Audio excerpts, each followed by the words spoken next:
Hello achievers, A4 के study time में आपका स्वागत है। और आज की इस क्लास में हम फिर से पढ़ने वाले हैं क्लास 12 फिजिक्स के चैप्टर नंबर 4, जो कि हमारा है कैपेसिटर एंड डाइलेक्ट्रिक। इसके एक बेहतरीन टॉपिक के बारे में आज हम फिर से डिस्कस करने वाले हैं। और आज एक बेहतरीन टॉपिक हमारा क्या होगा, जो कि हमारा एक टॉपिक रीडिस्ट्रीब्यूशन ऑफ चार्ज, कि आवेश के पुनर्वितरण में जो ऊर्जा का ह्रास होता है, आवेश का स्थानांतरण होता है, या फिर उभयनिष्ठ विभव होता है, कॉमन पोटेंशियल, वो कितना होता है। इन तीनों चीज़ों के बारे में एक एक करके डिस्कस करने वाले हैं। आई होप कि आपको कोई भी प्रॉब्लम्स आने वाली नहीं होगी, बस बने रहिए लास्ट तक। तो आज का हमारा डेरिवेशन क्या होगा कि रीडिस्ट्रीब्यूशन ऑफ चार्ज, कि आवेश के पुनर्वितरण में क्या क्या होता है, उन सब चीज़ों के बारे में हम जानने वाले हैं। तो शुरू करेंगे आज के हम सीधे इस डेरिवेशन को, और आपको लास्ट तक बने रहिए ताकि आपको सारी चीज़ें एक एक करके क्लियर होती चले। तो देखो यहाँ पर हम शुरू करेंगे आज कि कह रहे हैं कि दो आवेशित चालकों को परस्पर जोड़ने पर आवेश का पुनर्वितरण। तो दो कोई मेरे पास चालक है जिन्हें जोड़ने पर उन्हें एक दूसरे को संबंधित करना होगा किसी चालक तार द्वारा। फिर आवेश का पुनर्वितरण का मतलब रिडिस्ट्रीब्यूशन, कि एक जगह से दूसरी जगह आवेश जाए, उसको हम क्या कहेंगे, पुनर्वितरण, जिसे कहते हैं रिडिस्ट्रीब्यूशन। और ये उभयनिष्ठ विभव, कॉमन पोटेंशियल, ये सब चीजें हम एक एक करके देखने वाले हैं। तो सबसे पहले हम क्या करेंगे, दो चालक लेते हैं। तो उसके लिए हम एक चित्र बना लेते हैं यहाँ पर।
देखिए ये रहा मेरे पास एक चित्र, कि ये मेरे पास दो चालक हो गए, चालक ए और चालक बी। ये दोनों चालक ए और चालक बी दो विद्युत रोधी स्टैंडों पे अलग अलग रखे हुए हैं, ठीक है। ये अभी अलग अलग रखे हैं, और यहाँ पर हम लोगों ने क्या पढ़ा, चालकों को परस्पर जोड़ने पर जब ये हमने ये माना कि जब ये दोनों अलग अलग हैं, इस समय जो चालक ए की सारी चीजें हैं, चालक ए का आवेश मान लेते हैं Q1 है, इसकी धारिता मान लेंगे C1 है, और इसका जो Q1 आवेश देने पर विभव हो जाता है वो V1 हो जाता है।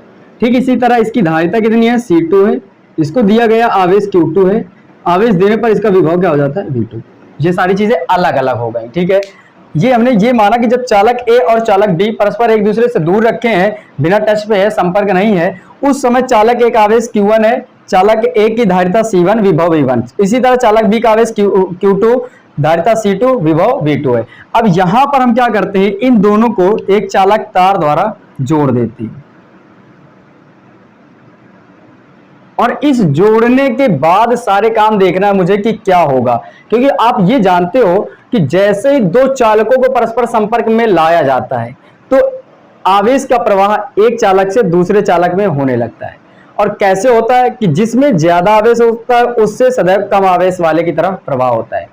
दूसरी भाषा में एक फिर और तीसरे चैप्टर में जब हम लोगों ने पढ़ा था, वहां पर हमने क्या सीखा था कि जब दो चालकों को पर जिनके विभव क्रमशः V1 या V2 है, या अलग अलग विभव है, या दो चालक जिनके विभव क्रमशः अलग अलग हो, उन्हें परस्पर संपर्क में लाया जाता है, तो आवेश का प्रवाह उच्च विभव वाले चालक से निम्न विभव वाले चालक में तब तक होता है जब तक कि दोनों के विभव समान ना हो जाए। तो ये ऐसा कॉन्सेप्ट हमने पढ़ा था, वही यहां पर यूज होगा। अब आप ये सोचो कि इसका विभव V1 है, इसका विभव V2 है, तो क्या ऐसा नहीं लग रहा है कि जब इनको हम एक तार द्वारा, पहले तो अलग अलग थे V1 V2, और जैसे इस तार से जोड़े होंगे तो अब आवेश का प्रवाह उच्च विभव वाली वस्तु से निम्न विभव वाली वस्तु में कब तक होगा, जब तक कि दोनों के विभव समान ना हो जाए।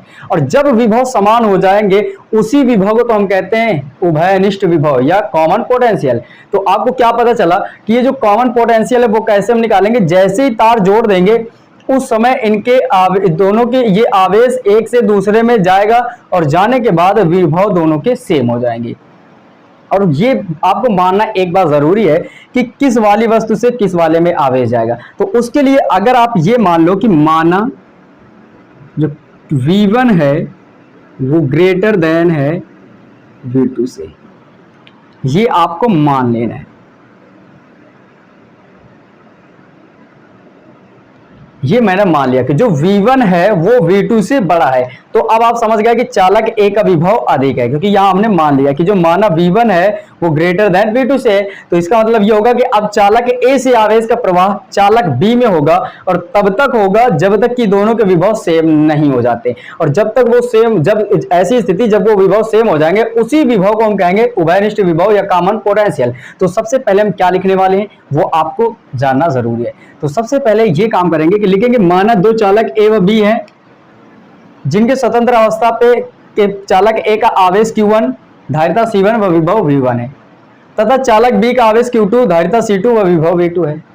जब इन्हें एक चालक तार द्वारा संपर्क कर दिया जाता है या संबंधित कर दिया जाता है या फिर जोड़ दिया जाता है, उस समय माना इनका उभयनिष्ठ विभव V हो जाता है, और उस उभयनिष्ठ विभव V की गणना हम करेंगे। ठीक है, तो सबसे पहले हम यहां लिखने वाले हैं कुछ, उसको आपको ध्यान में रखना है। लिखेंगे कि स्वतंत्र अवस्था में क्या लिखेंगे, जब चालक अलग अलग है, लिख देते हैं जब चालक A व B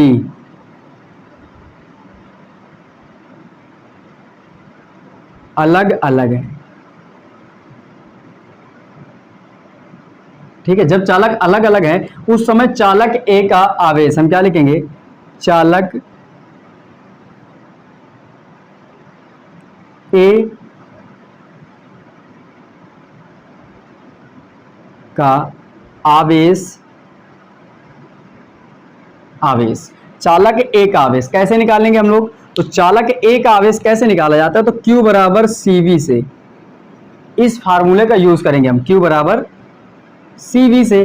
अब इस फार्मूले के हिसाब से अगर हम देखें तो Q चालक A का निकाल रहे हो तो चालक A पे आवेश कितना है, Q1। और ये कब है, जब चालक A और B अलग अलग है, तार से संबंधित नहीं, तब जैसे कि मैंने पहले बताया था वो तो बाद में जोड़ा गया है। तो उस समय जब Q1 करेंगे यहाँ पर, क्योंकि Q उस समय अलग है तो Q1 है, C कितनी इसकी C1 है, और V इसका कितना है, विभव V1 है।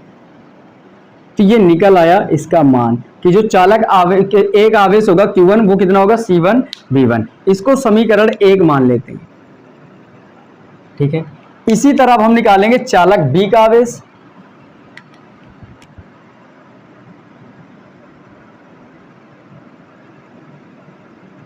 चालक B का आवेश, और चालक B का आवेश क्या होगा वो आप देखो। तो फार्मूला तो यही यूज करेंगे, Q बराबर CV से,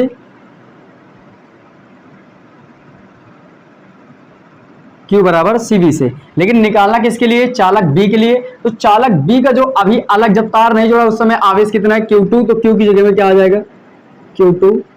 C उस समय कितना है, C2 है, और जो विभव कितना है वो है V2। ये समीकरण नंबर 2। इतनी बात निकल आई। ठीक है, अब यहां से हम ये लिखेंगे कि उभयनिष्ठ विभव, ये हमें पता चल गया कि देखो अगर चालक एक आवेश Q1 धारिता C1 विभव V1 है, तो उस समय जो चालक एक आवेश Q1 निकालेंगे वो C1 V1 के बराबर होगा, चालक B का जो आवेश Q2 निकालेंगे वो C2 V2 के बराबर होगा। अब हम अब जैसे ये अलग अलग अवस्था में होगा कि आवेश इसका इतना होगा उसका इतना होगा। अब हम लिखेंगे तार द्वारा जोड़ने के बाद चालकों को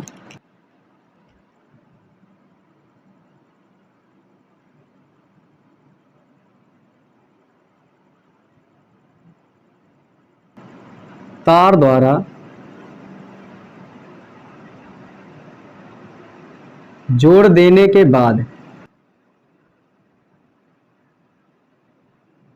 अब देखो जोड़ देने के बाद क्या होगा, यहां पर अब हम सीधे जोड़ देने के बाद ये लिख सकते हैं उभयनिष्ठ विभव कितना होगा, क्योंकि जैसे ही जोड़ोगे, अभी तक मान लो ये तार नहीं था, और जैसे ही जोड़ोगे तो आपको सबसे दिमाग में पहले क्या आने चाहिए, चैप्टर 3।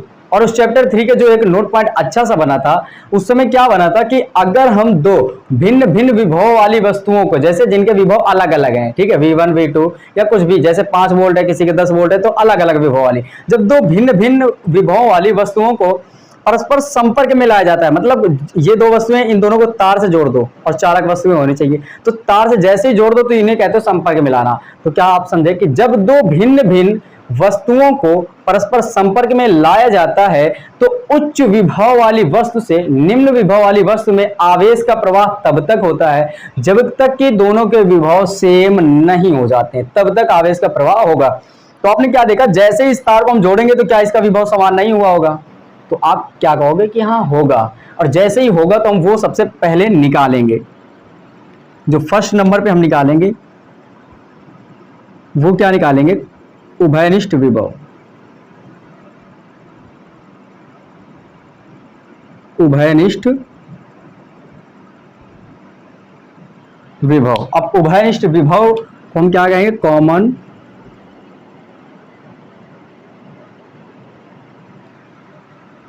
पोटेंशियल।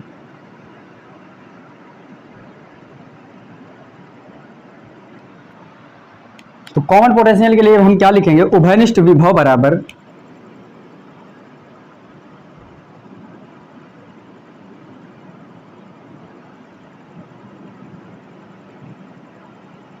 बराबर कुल आवेश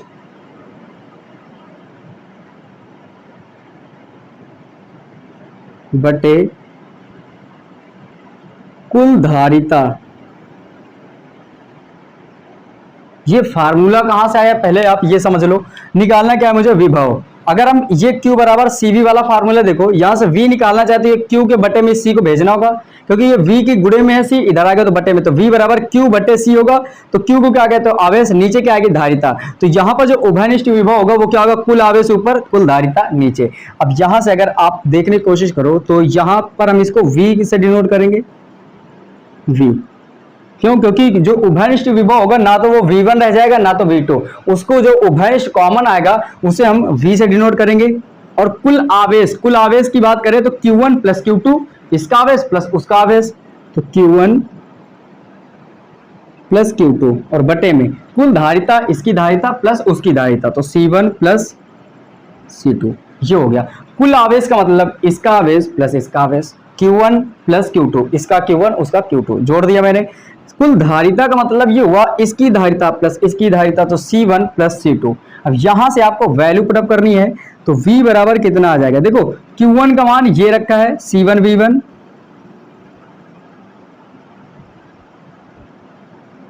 प्लस Q2 का मान कितना है C2 V2, और बटे में कितना है C1 प्लस C2। ये निकल आया हमारा पहला व्यंजक कि जो उभयनिष्ठ विभव आएगा वो इतना आएगा। ये रहा हमारा, जब दो चालकों को परस्पर तार द्वारा जोड़ देने पर जो पहली कंडीशन सबसे अच्छी बन के आती है वो कौन सा, उभयनिष्ठ विभव निकालना। तो उभयनिष्ठ विभव के लिए हमने ये कर लिया है। तो आपको क्या लिखना होगा, यहां पर थोड़ा सा लिख देना होता है। वो क्या लिखा हो जाता है कि जब चालक A और चालक B को परस्पर जोड़ा जाता है एक चालक तार द्वारा, तो उच्च विभव वाले वस्तु से निम्न विभव वाली वस्तु पर आवेश का प्रवाह तब तक होगा जब तक कि दोनों के विभव समान नहीं हो जाते। और इस स्थिति पर प्राप्त विभव जो समान हो जाए, उस स्थिति पर जो प्राप्त विभव होगा उसको उभयनिष्ठ विभव कहोगे। और वो फिर लिख देना उभयनिष्ठ विभव बराबर कुल आवेश बटे कुल धारिता। ये रहा आपका पहला डेरिवेशन, इसके हिसाब से पहला पार्ट है। अब दूसरे पार्ट पे हम क्या देखेंगे कि जो आवेश यहां से यहां तक गया है तो इसकी मात्रा में कुछ कमी आ गई होगी। यहां से चालक A का विभव ज्यादा है, तो आपने क्या जाना कि अगर दो भिन्न भिन्न विभव वाली वस्तुओं को संपर्क में लाया जाता है तो उच्च विभव वाली वस्तु से निम्न विभव वाली वस्तु में आवेश का प्रवाह तब तक होता है जब तक कि दोनों के आवेश सेम नहीं हो जाते। तो इसका मतलब चालक A का विभव हमने बड़ा माना है, V1 को बड़ा माना है, तो चालक A से आवेश गया होगा चालक B में। तो क्या होगा कि यहां पर आवेश की कुछ कमी हो गई होगी, तो वही हम निकालेंगे कि आवेश का स्थानांतरण कितना हुआ है। ठीक है, आवेश के पुनर्वितरण में आवेश का स्थानांतरण के एक स्थान से दूसरे स्थान पर कितना गया है। तो देखो आप कितने लिखेंगे, जो सेकंड ऑप्शन बनेगा वो हमारे लिए क्या बनेगा, स्थानांतरित आवेश।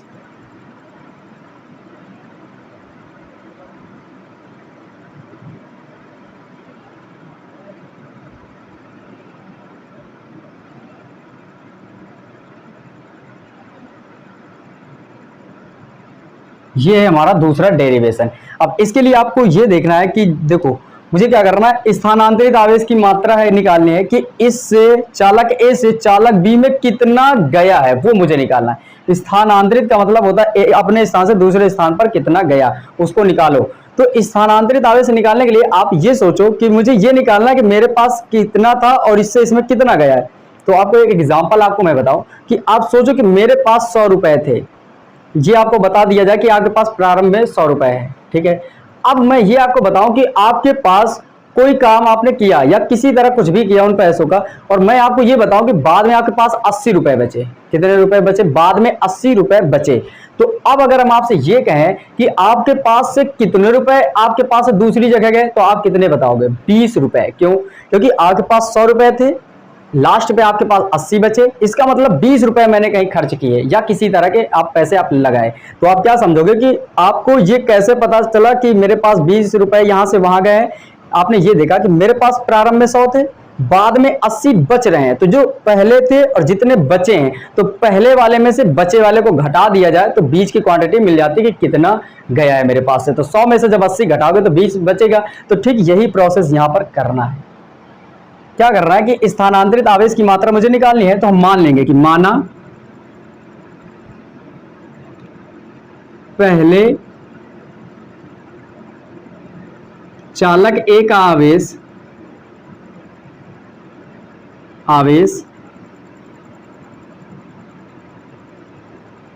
Q1 है तथा बाद में यह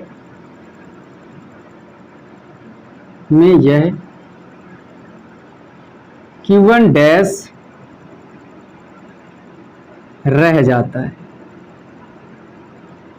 ये आपको समझ में आ गई होगी बात कि मैंने ये मान लिया कि जब ये जुड़े नहीं थे, ये इस तार से जुड़े नहीं थे चालक, तो उस समय पहले चालक एक आवेश कितना है? Q1। और हमने ये माना कि जैसे ही तार से जोड़ते हैं तो कुछ आवेश इससे इसमें गया होगा, तो हमने ये मान लिया कि इसमें कुछ चला गया, वो मुझे निकालना है। लेकिन हम ये जानते हैं कि बाद में कितना रह जाता है? Q1 डैश के बराबर, Q1 डैश के बराबर रह जाता है।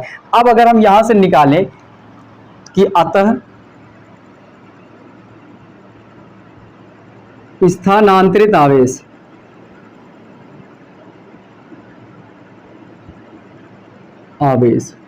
और इसको हम अगर Q डैश कहें, Q या कैपिटल Q कह दे, तो वो कितना आएगा आपको समझना है। मेरे पास पहले कितना था? Q था, तो पहले वाला आवेश माइनस कितना रह जाता है, तो कितना रह जाता है? Q1 डैश के बराबर। ये जैसे मैंने एग्जांपल बताया, 100 रुपए थे, बाद में आपके पास 80 बच जाते हैं, तो कितने गए होंगे? तो 100 माइनस 80 करोगे तो 20 पता चलेंगे। तो पहले Q1 था, इतना रह जाता है, तो Q1 में इतना अगर हम घटा देंगे तो ये मुझे पता चलेगा मेरे पास से दूसरे के पास कितना गया। अब यहाँ से वैल्यू आपको रखना है, तो Q बराबर कितना आएगा? यहाँ से Q1 का मान यहाँ से देखो C1V1, तो ये कितना आ जाएगा? C1V1 माइनस Q1 डैश की बात करो तो कैसे आप समझोगे? देखो Q1 डैश की जब हम बात करेंगे, Q1 डैश, देखो यहां पर फार्मूला तो CV ही लगेगा, Q बराबर CV ही लगेगा। लेकिन आपको ये याद रखना है Q1 पहले चालक के लिए बात करो तो 1 हो गया, डैश मैंने कर दिया क्योंकि रह जाने वाला बात करो। धारिता कभी भी नहीं बदलती है, धारिता चेंजमेंट नहीं हो सकती, क्योंकि आप सोच सकते हो कि अगर मेरे पास 5 लीटर की बाल्टी, आप सपोज कर लो मेरे पास 5 लीटर की बाल्टी, तो उसमें पानी चाहे तुम 1 लीटर भर दो, लेकिन उसकी धारिता जब कुल मापोगे तो वो सदैव 5 लीटर रहेगी। तो ये जरूरी नहीं कि उस पर आवेश कितना इकट्ठा है, बात ये होती है उसकी धारिता मैंने कितनी मानी थी वो सदैव उतनी ही रहेगी, उससे आवेश चाहे जितना निकल जाए। अब बाल्टी 5 लीटर की, उससे आप चाहे 2 लीटर पानी निकाल दो या 3 लीटर, लेकिन जब कुल अगर धारिता की बात करेंगे तो सभी क्या आप बोलोगे कि वो 5 लीटर की ही बाल्टी है। तो वैसे ही धारिता कभी नहीं चेंज होती। तो यहाँ पर जो C आएगा, तो यहाँ पर C की जगह पे कितना हम लिखेंगे? C1। लेकिन ये V क्या, ये वाला V रह जाएगा? तो बिल्कुल भी नहीं रह जाएगा। क्यों? क्योंकि अभी अभी आपने ये पढ़ा है कि जैसे एक चालक को दूसरे चालक के साथ एक चालक तार द्वारा जोड़ दिया जाता है, तो उच्च विभव वाली वस्तु से निम्न विभव वाली वस्तु में आवेश का प्रवाह तब तक होता है जब तक कि दोनों के विभव सेम ना हो जाए।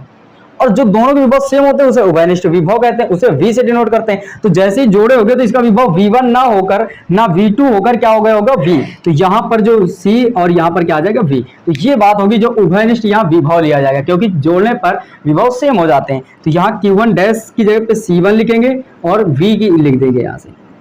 यहाँ से Q बराबर अगर हम देखें तो C1 दोनों पे है तो C1 कॉमन कर लेंगे। तो यहाँ पर क्या बचेगा V1 माइनस इससे क्या बचेगा V, इतना बचेगा।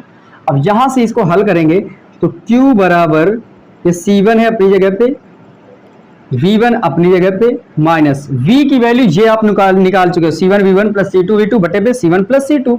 तो V की वैल्यू क्या लिखेंगे C1 V1 plus C2 V2 और बटे में C1 प्लस C2।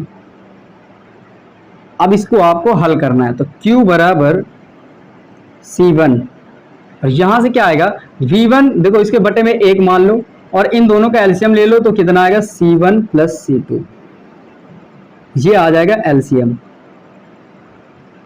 अब इसका गुणा इधर करना है, 1 का गुणा इधर करना है। जब C1 प्लस C2 का गुणा इसमें करोगे V1 में तो पहले C1 का V1 में कर लें तो C1 V1 प्लस लगाया तो ये प्लस करेंगे। अब C2 का V1 में करना है तो C2 V1।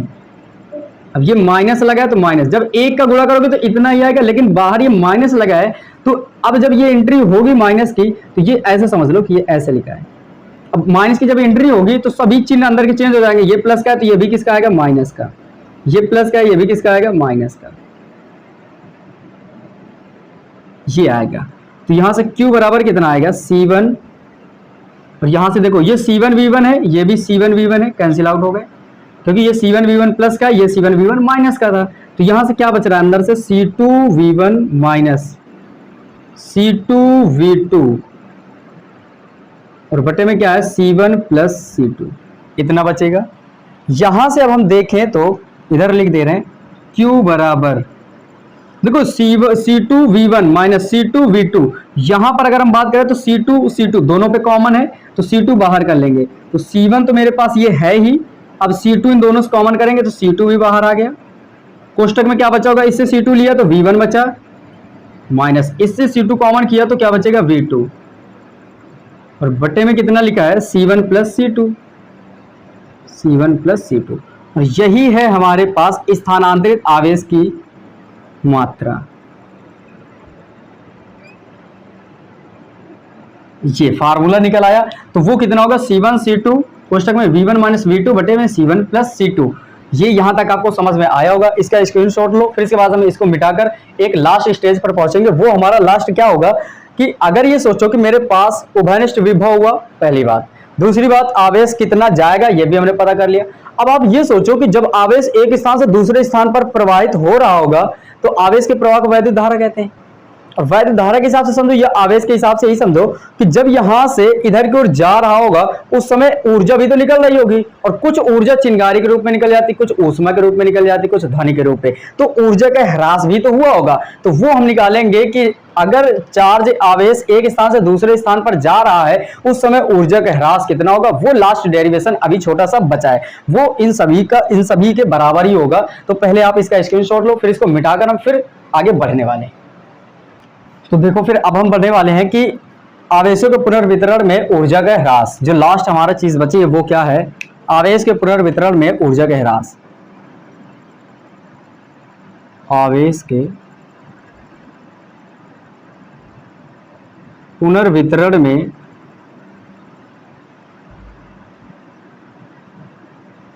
ऊर्जा का ह्रास। ह्रास का मतलब कमी होना, इसको क्या कहेंगे लॉस ऑफ एनर्जी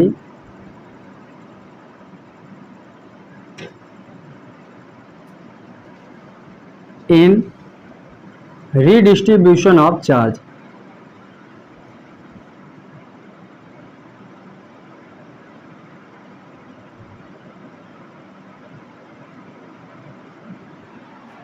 अब ये हम निकालने वाले हैं। तो अब आपसे हम ये कहें कि कैसे निकालोगे एनर्जी कि कितनी लॉस हुई है। तो मैं ये कहूं कि मेरे पास पहले कितनी एनर्जी थी ये मुझे पता चल जाए और फिर यहां से हम ये कहें कि बाद में कितनी एनर्जी बचती है ये हम निकाल ले। पहले की एनर्जी और बाद की एनर्जी। तो पहले वाले में बाद वाले को घटा देंगे तो हम क्या पता कर लेंगे कि कितनी एनर्जी मेरे पास से खत्म हो गई है। तो अब यहां से हम समझना, जब चालक तार को ये सोचना कि पहले तार से जोड़ा नहीं गया, उस समय एनर्जी कितनी है वो हम निकालेंगे। क्या लिखेंगे? चालकों को जोड़ने से पहले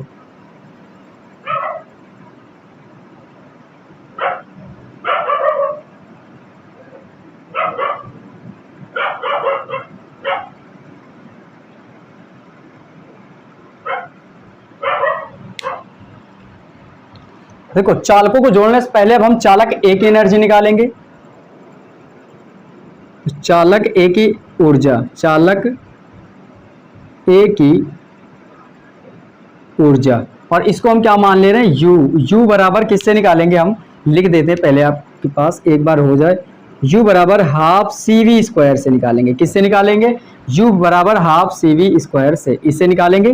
तो अब देखो, पहले चालक की है तो V1 U1 कर लेते हैं, इसको बराबर 1/2 C। पहले चालक की धारिता कितनी है? C1 है। जब जोड़ेंगे नहीं, क्या लिखा है आपको? चालकों को जोड़ने से पहले, तार से जोड़ने से पहले, उस समय धारिता जो C1 वो C1 ही रहेगी, जो V है वो V1 ही रहेगा, क्योंकि अभी जोड़ा नहीं गया है। ठीक है, अब इसी तरह हम लिखेंगे चालक B की ऊर्जा। चालक B की ऊर्जा,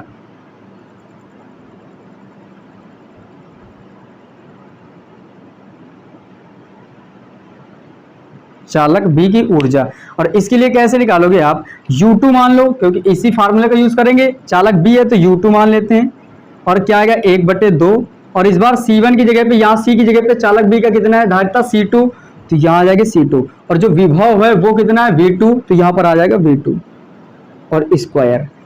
इसको अगर हम समीकरण मान ले 1 और इसको मान ले समीकरण 2, तो देखना है आपको कि क्या बनने वाला है। पहले हम इसको उठाकर वहां रख देते क्योंकि इनका यूज होगा। तो ये जो C आया था, जो कैपिटल V आया था, वो आया C1 V1 plus C2 V2 बटे C1 प्लस C2, और जो Q आया है वो कितना है? C1 C2 V1 minus V2 और C1 प्लस C2। ये दो चीजें निकल के आई हैं, इनको याद रखना है। ये Q का मान और ये V का मान, ये आपको याद रखना है, और सारी चीजें हल हो जाएंगी। इसको यहां से हम मिटा देते हैं।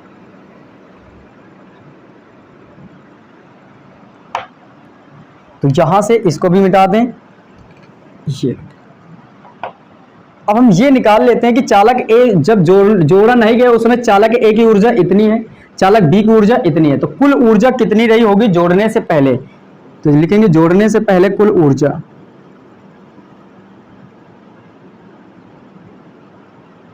पहले कुल ऊर्जा U बराबर U1 प्लस U2। ठीक है, जोड़ेंगे पहले ऊर्जा चालक ए की ऊर्जा प्लस चालक बी की ऊर्जा, तो कुल ऊर्जा हो जाएगी। तो यहां से U बराबर निकालने, तो U1 का मान कितना है? ये half C1 square, C1 V1 square, plus U2 का मान कितना है? हाफ C2 V2 स्क्वायर, तो 1/2 C2 V2 का स्क्वायर। यहां से देखो 1/2 कॉमन है दोनों पे, तो U बराबर कितना हो जाएगा? 1/2 बाहर कर लिया तो क्या आएगा? C1 V1 का स्क्वायर प्लस C2 V2 का स्क्वायर, ये निकल के आ जाएगा 1/2 C1 V1 square plus C2 V2 का स्क्वायर। अब यहाँ के बाद अब हम देखते हैं कि जब इन चालकों को इस तार द्वारा संपर्क में ला दिया जाता है, उस समय ऊर्जा मेरे पास कितनी हो जाती है? लिखेंगे चालकों को जोड़ने के बाद, तार द्वारा जोड़ने के बाद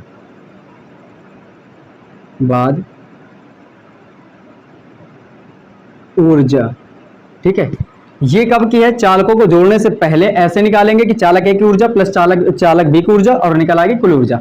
अब तार द्वारा जोड़ने के बाद की अगर हम ये लिख लें कि माना कि तार द्वारा जोड़ने के बाद उनकी धारिता C1 और C2 ही रहेगी अलग अलग, लेकिन जो विभव है वो दोनों का विभव कितना हो जाएगा?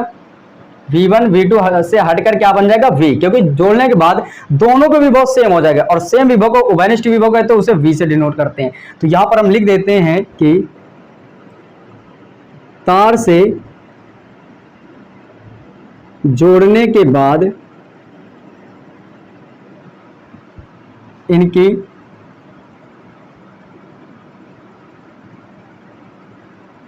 कुल धारिता C1 प्लस C2 तथा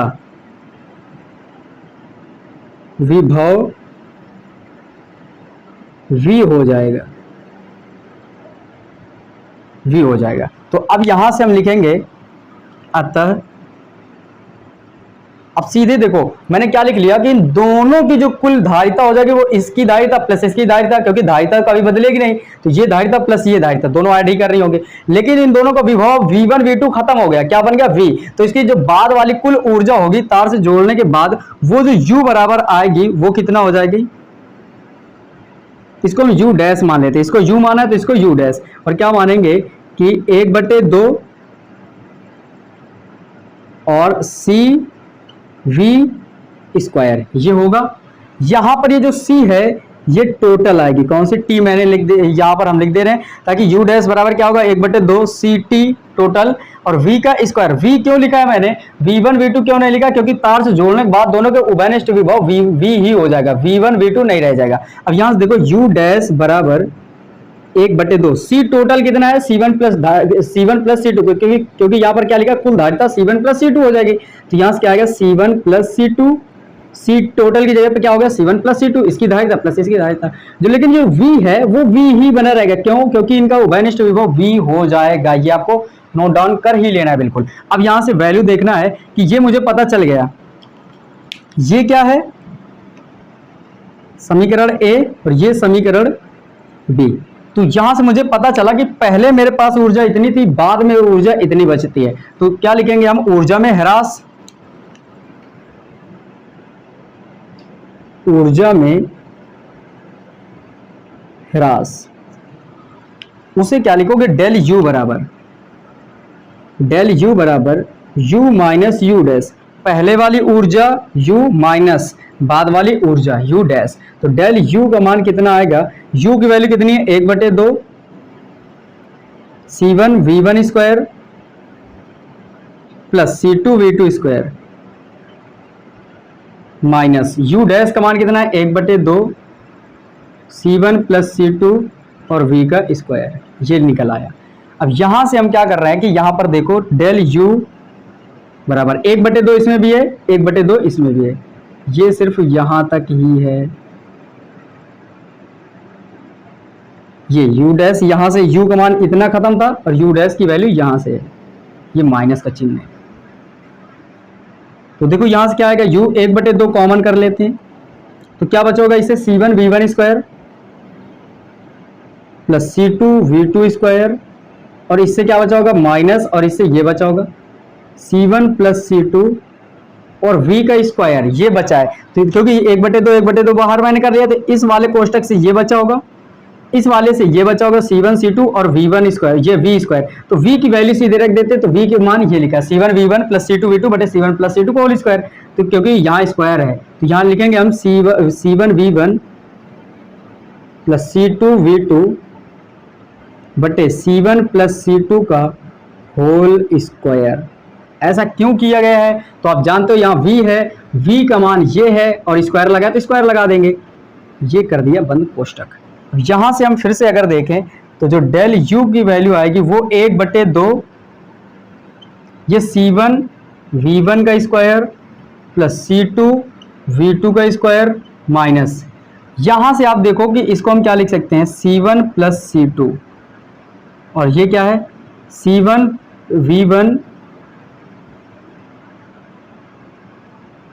V1 प्लस आगे ये क्या है C2 V2।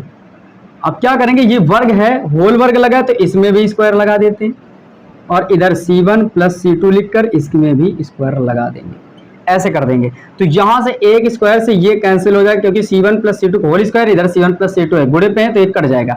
अब यहाँ के बाद आपको यहाँ इधर देख लेना है, इसको पूरा मिटा देते हैं क्योंकि इसका काम खत्म होता है, ये भी यहाँ से हटा देते हैं।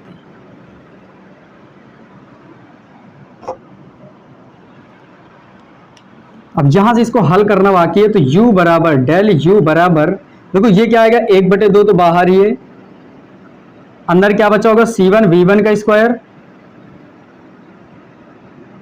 प्लस C2 V2 का स्क्वायर, ये दो चीजें हो गई, फिर माइनस है ये माइनस लिख दिया, ये लिखा है a प्लस बी का होल स्क्वायर, तो इसको तोड़ो तो क्या आएगा a स्क्वायर, तो c1 square v1 square, a square तो c1 स्क्वायर, c1 v1 का स्क्वायर करोगे तो दोनों में वर्ग लगाना होगा, तो c1 square v1 square, plus b square होता है तो c2 का स्क्वायर v2 का स्क्वायर, प्लस क्या होता है 2ab, तो 2 लिखेंगे, a की वैल्यू c1 v1 है, b की वैल्यू c2 v2 है, और बटे में कितना है c1 प्लस c2।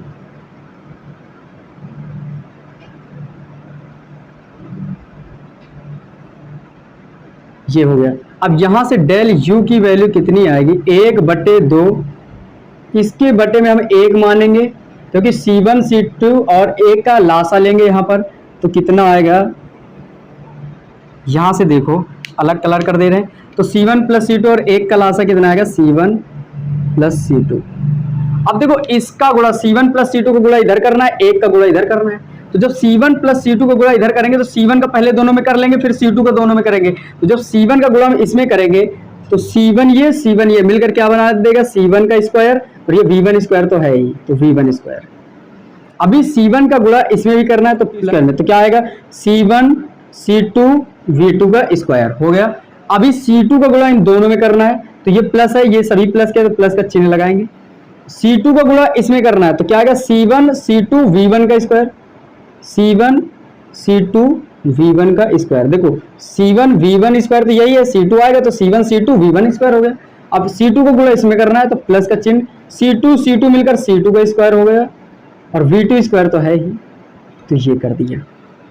अब माइनस का चिन्ह लगाकर अंदर वाले को लिखते हैं। जैसे ही माइनस का चिन्ह लगाएंगे कि देखो यहां पर ये सभी अलग चिन्ह के, जब माइनस की एंट्री होती है तो सभी क्या होते हैं, चिन्ह बदल जाते हैं, सभी के चिन्ह बदल जाते हैं। तो जो प्लस के वो माइनस के, जो माइनस के वो प्लस के हो जाते हैं। तो ये अभी किसका है, प्लस का है, तो ये किसका हो जाएगा, माइनस का, तो c1 स्क्वायर v1 स्क्वायर। ये भी माइनस का है तो c2 का स्क्वायर v2 का स्क्वायर, माइनस ये भी प्लस का है माइनस का, तो 2 लिखेंगे। और देखो c1 v1 है और c2 v2 है, तो c1 c2 एक साथ कर लेते हैं और v1 v2 एक साथ कर लेते हैं, तो v1 v2, क्योंकि गुणे पे कहीं भी लिखा जा सकता है, ये निकल आया। अब इसके बाद फिर से देखेंगे तो डेल u बराबर 1/2। यहां से आपको देखना है कि कौन सा कट रहा है, तो देखो c1 v1 का c1 square v1 square, c1 square v1 square दोनों सेम है, एक प्लस है एक माइनस है, कैंसिल आउट। इसको देखो यहां पर c2 का स्क्वायर v2 का स्क्वायर, ये देखो c2 का स्क्वायर v2 का स्क्वायर दोनों सेम है, ये प्लस है वो माइनस, ये दोनों भी कैंसिल आउट हो गए। तो जो बचा अब उसको लिखना है हमें, तो ये बचेगा c1 c2 v2 का स्क्वायर और ये c1 c2 v1 स्क्वायर। तो पहले इसको लिख लेते हैं फिर इसको लिख देंगे, c1 c2 v1 का स्क्वायर और ये प्लस c1 c2 v2 का स्क्वायर और ये minus 2c1 c2 v1 v2, 2c1 c2 v1 v2, ये मैंने लिख दिया। और बटे में कितना है, तो c1 प्लस c2 इतना आया। इसके बाद फिर अभी हम देखेंगे कि क्या आएगा यहां से। तो जो डेल u का मान आएगा वो आ जाएगा 1/2। जब यहां से देखो c1 c2 यहां से कॉमन मिल रहा है कुछ मुझे, देखो जैसे ही 1/2 तो यहां है c1 c2 c1 c2 c1 c2 तीनों पे मिल रहा है, तो हम c1 c2 कॉमन कर ले रहे हैं। जैसे ही कॉमन करेंगे इससे बचेगा v1 का स्क्वायर प्लस इससे क्या बचेगा v2 का स्क्वायर माइनस इससे क्या बचेगा 2 बचेगा और v1 v2 बचेगा v1 v2 और बटे में कितना आ गया c1 प्लस c2 इतना आ गया।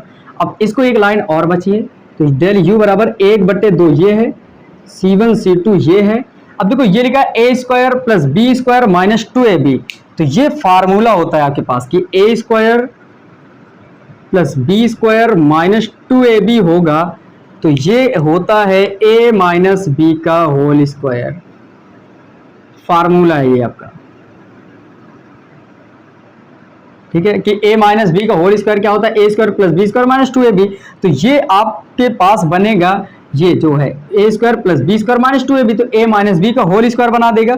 तो a माइनस बी का होल स्क्वायर, तो a की जगह पे v1 है माइनस b की जगह पे v2 है, तो v2 कर देंगे, इसका होल स्क्वायर बनाएगा और बटे में कितना आएगा c1 प्लस c2। यही है हमारा जो ऊर्जा में ह्रास आएगा उसका व्यंजक, ये है हमारी लॉस ऑफ एनर्जी। कि अगर जब चार्ज रिडिस्ट्रीब्यूशन हो रहा हो, पुनर्वितरण हो रहा हो, उस समय जब ऊर्जा का ह्रास होगा वो इतना आएगा। आई होप कि ये तीनों डेरिवेशन जो छोटे छोटे, एक बड़े से डेरिवेशन के भीतर तीन छोटे छोटे डेरिवेशन है, आपको समझ में आए होंगे। यहां आपको एक बात ये अच्छे से समझ लेनी है कि यहां पर चालक जोड़ने से पहले की बात हो रही थी तो अलग अलग मैंने निकाला, अलग अलग निकाल लिया। निकालने के बाद यहां पर आप देखोगे कि C1 इतना निकल आएगा। ये अब जरूरत नहीं है मुझे बार बार बताने की, आप समझ गए होंगे ये। लेकिन यहां आपको समझ लेना, तार से जोड़ने के बाद ऊर्जा क्या होगी, जैसे ही तार से जोड़ते हो उस समय जो विभव होता है, ना तो इसका V1 रह जाता है ना तो इसका V2 रह जाता है, वो जो विभव होता है वो एक विभव उभयनिष्ठ हो जाता है और उस विभव को हम कहते हैं कॉमन विभव और या कॉमन पोटेंशियल कहते हैं। और जो वो आता है वो V1 V2 ना लिखकर सिर्फ V लिखा जाता है। वही मैंने लिख दिया तार से जोड़ने के बाद इनकी कुल धारिता, तार से जोड़ने के बाद कुल धारिता तो इसकी धारिता प्लस इसकी रहेगी, क्योंकि धारिता कभी बदलती कम ज्यादा नहीं होती। तो इसकी धारिता प्लस इसकी धारिता दोनों सेम जब रखोगे तो अलग अलग रखोगे तो इनको जोड़ोगे तो कुल धारिता आएगी। तो C1 प्लस C2 तथा विभव, विभव इनका V1 V2 ना होकर क्या हो जाएगा V हो गया। तो इसकी तब उस समय जो ऊर्जा होगी U डैश क्या लिखोगे, हाफ C टोटल V का स्क्वायर। V क्यों लिखा गया है, क्योंकि इनका उभयनिष्ठ विभव V हो जाएगा। C टोटल कितना है, C1 प्लस C2 और V का स्क्वायर। अब यहाँ पर ऊर्जा का ह्रास कैसे निकालोगे, पहले वाली ऊर्जा माइनस बाद वाली ऊर्जा, पहले वाली ऊर्जा को U माना है, बाद वाली ऊर्जा को U डैश। ये लिखकर एक एक चीज आराम से कैलकुलेट करते रहना और सारा डेरिवेशन आपका क्लियर हो जाएगा। आई होप कि ये सारी चीजें आपको समझ में आई और आई। तो फिर आज के लिए बस इतना ही करते हैं, फिर मिलते हैं हम नेक्स्ट वीडियो पे। तब तक के लिए मेरे चैनल को सब्सक्राइब करें, लाइक कमेंट शेयर करना ना भूलें। Thank you.